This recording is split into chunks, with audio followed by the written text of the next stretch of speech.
So, Rabbi, what's the deal? I noticed that you got a bit of stubble on your face. Don't you shave? Or why aren't you shaving? The truth is, there's a reason why I'm not shaving. It is now the time of the Omer. It is the time of mourning and reflection. The Omer was meant to be a happy time. It was meant to be the great counting towards the giving of the Torah at Har Sinai. Unfortunately, a great tragedy befell the Jewish people. The first great tragedy was the death of the students of Rabbi Akiva. 24,000 of them died, says the Talmud. And the reason was a plague. But the rabbis weren't so happy with just the reason. They said the plague was the result, but what was the spiritual cause? It was something called lo nahagu kavod ze lazeh. They weren't able to respect one another. They weren't able to respect each other's opinion. And to boot, their teacher, Rabbi Akiva, had on the door of the base medrash the following rule. Amar Rabbi Akiva, says Rabbi Akiva, Ze klal gadol b'Torah. This is the great principle of Torah. V'ahavta l'reacha kamocha. Love your neighbor as yourself. That is the key principle of Judaism. Kamocha. Know that there's another person out there. Give them the same respect and the same love as you want them to give you. Treat them the same way as you want them to treat you. And they couldn't. And the tragedy was that they died. The entire Judaism is based on the 5 remaining students of Rabbi Akiva. So for 32 days, we don't shave. We allow the stubble to grow, and we learn the lesson. When you look into the mirror and you see the stubble, Rabbi Akiva's students died because they could not live with someone else's opinion. There was only one way to understand things, and that was my way. The world we live in has changed. Gone are the days when someone would say, I disagree with you 100%, but I'll argue for your right to say what you want to say. Today, everyone is so upset and everyone gets triggered. It's impossible.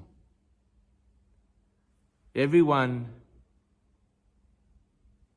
suffers from the principle of lo nahagu kavod ze lazeh. Because someone is different to you, someone thinks different from you, someone has a different ideology to you, you cannot respect them. And why should that be? Why can't we appreciate different opinions and different outlooks? Why do we only have to have the echo chamber? Why do we only have to hear the opinions that we want to hear? Why can't we be challenged? Why can't we have this friction and tension of hearing opinions that we disagree with? Why can't we do that? One of my blessed experiences was to learn in Yeshivat Har Etzion. And in the yeshiva, we had 2 incredible teachers, Rabbi Yehudah Amital and Rabbi Lichtenstein of blessed memory. And Rabbi Amital was known to be very much a left-wing in Israeli politics. The yeshiva students were very much on the right. I was in yeshiva during the days of Oslo discussions, the peace plans. And during those talks, Rabbi Amital would quite often give lecture sermons and discussions to the student body. Every student would stand up in respect of Rabbi Amital when he got up to speak. They would listen, and no one would argue with him. That night, Rav Yaakov Meidan, who is today the Rosh Yeshivat of Har Etzion, would argue vehemently against everything that Rabbi Amital had said in the morning. But 2 amazing things happened. Number 1, he would never argue in the Beit Medrash. He always spoke in a side auditorium out of respect for his teacher. And the next morning, when we walked into Yeshivah, and Rabbi Amital would walk in, the entire student body would stand up in honor of him. The student body disagreed, but there was respect for his opinion and for who he was.